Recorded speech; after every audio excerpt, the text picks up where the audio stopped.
खेसारी लाल अब क्या करने वाले हैं पता ही नहीं चल पा रहा है। खेसारी लाल का एक गाना ट्रेंड में जा रहा है, तब दूसरा गाना लॉन्च कर दे रहे हैं। ये भी गाना हो सकता है कि बहुत शानदार ट्रेंडिंग में जाए, इसलिए कि इससे पहले एक और गाना आया हुआ था ईका करेलू ऑडियो फॉर्मेट में, जो गाना अब इस समय वो भी ट्रेंड कर रहा है 7वें नंबर पर। बहुत शानदार गाना वो भी ट्रेंड कर रहा है। और उसके बाद ही ये आज गाना ये भी लॉन्च होने वाला है 11 बजे आप लोगों के बीच सारे गामा हम भोजपुरी से।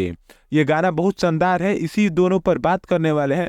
आपका स्वागत है हमारे चैनल में, लास्ट तक वीडियो देखते रहिएगा। अगर नए हैं तो हमारे चैनल को सब्सक्राइब जरूर कीजिएगा। मैं बता दूं कि ताकि कोई भी खबर आपसे छूटे ना।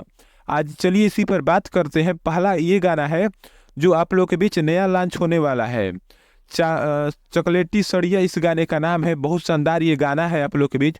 खेसारी लाल यादव और प्रियंका सिंह का ये गाना होने वाला है आप लोग के बीच। और सपना चौहान इस गाने की एक्टर है, बहुत शानदार एक्टर भी है, आप लोग जानते हैं इनको। और मैं बता दूं कुंदन प्रीत इसके लेखक है, बहुत शानदार लेखक भी है। जो ये फिल्म का गाना है राजा राम फिल्म आप लोग के बीच आई है, उसी का ये गाना है। आप लोग चाहते हैं तो जाकर देख सकते हैं राजा राम फिल्म को।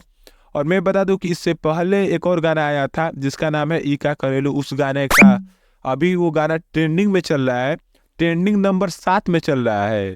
मैं बता दूं कि उस गाने पर व्यू की मैं बात करूं तो 18 लाख व्यू है, 1.3 लाख उस पर अभी लाइक चल रहा है। और कमेंट की मैं बात करूं तो 23,000 के आसपास उस पर कमेंट चल रहा है। गाना अभी वो ट्रेंडिंग में चल रहा है, आप देख रहे हैं तो कितना गया है जरूर बताइएगा। और दोनों गाने में कौन फर्स्ट नंबर ट्रेंडिंग पर जाने वाला है वो भी बताइएगा। अगर नए हैं तो हमारे चैनल को सब्सक्राइब जरूर कीजिएगा। धन्यवाद आपका यहाँ तक देखने के लिए।